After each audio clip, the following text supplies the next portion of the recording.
நான் tomato by பண்ண போகிறேன். அதுக்கு என்னெல்லாம் வேணும்னா, டொமேட்டோவை இந்த மாதிரி ரொம்ப சின்னதாக கட் பண்ணியிருக்கேன். அப்புறமா கடாயில் 2 டேபிள் ஸ்பூன் எண்ணெய் ஊற்றியிருக்கேன்.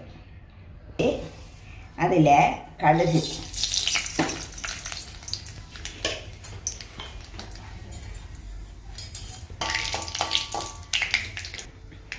கடுகு பொட்டிடுச்சு.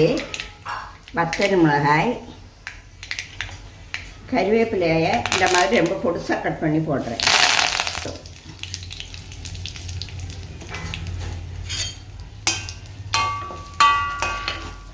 அப்புறமா இந்த நறுக்கி வச்சுருக்க தக்காளியை அதில் போடுறேன்.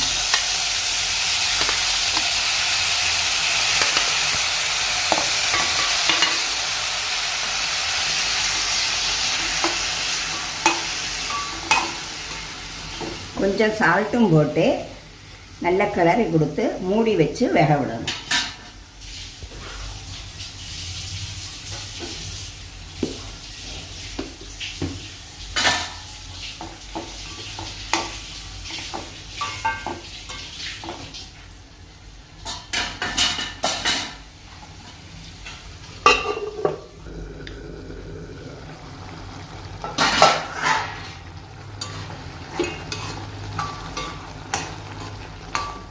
வதங்கிடுச்சு.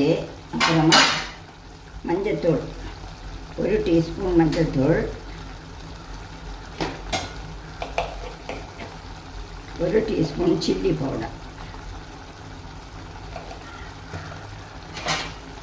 போட்டு நல்லா கிளறி கொடுக்கணும்.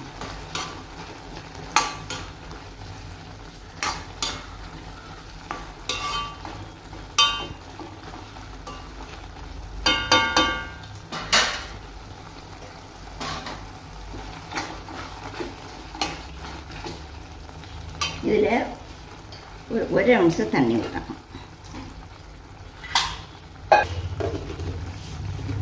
1 டீஸ்பூன் சுகரும் போடணும்.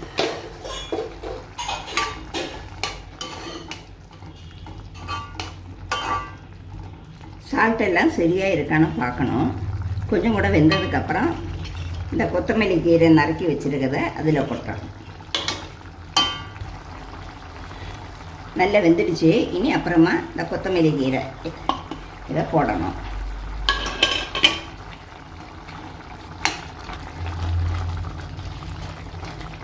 Tomato by ready.